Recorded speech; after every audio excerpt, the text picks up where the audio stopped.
اگر بیوی شوہر کے سامنے اپنا زیور اتار دے تو سمجھ جاؤ وہ جمع کے لیے تیار ہو چکی ہے۔ جب لڑکی بھرپور جوانی کو پہنچ جاتی ہے تو اس کے بگڑ جانے کا خوف رہتا ہے، اس لیے شادی جلدی کر دینی چاہیے۔ جو مرد خوبصورت لڑکی چھوڑ کر بوڑھی عورت کے ساتھ محبت کرتا ہے اس پر رونا آتا ہے۔ محبت کی آنکھ عیب دیکھنے میں کمزور ہوتی ہے۔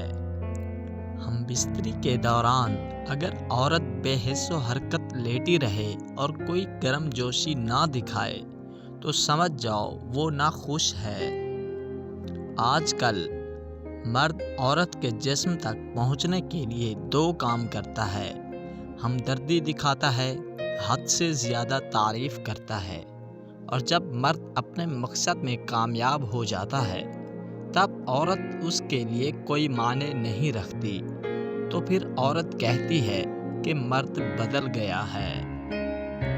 ہم بستری کرنے سے پہلے یہ 3 کام کریں، عورت خود مرد سے جمع کرے گی۔ نمبر 1، عورت کو پہلے ہم بستری کے لیے تیار کریں۔ نمبر 2، عورت کے پاؤں کو چومیں۔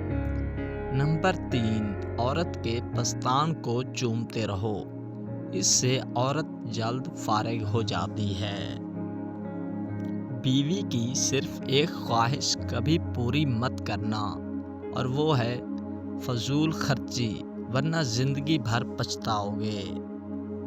عورت کی ایک چیز غلطی سے بھی مت پکڑو، ورنہ مردانہ طاقت کمزور پڑ جائے گی، اور وہ ہے اس کی کمر کے نیچے والا حصہ۔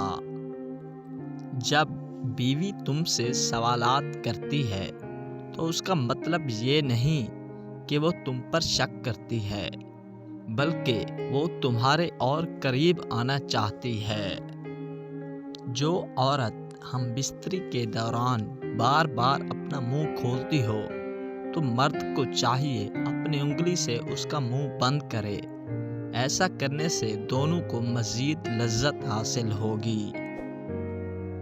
وہ عورت اپنے مرد کے دل سے اتر جاتی ہے جو اپنے حسن کی نمائش دوسرے مردوں کو کروانے لگتی ہے۔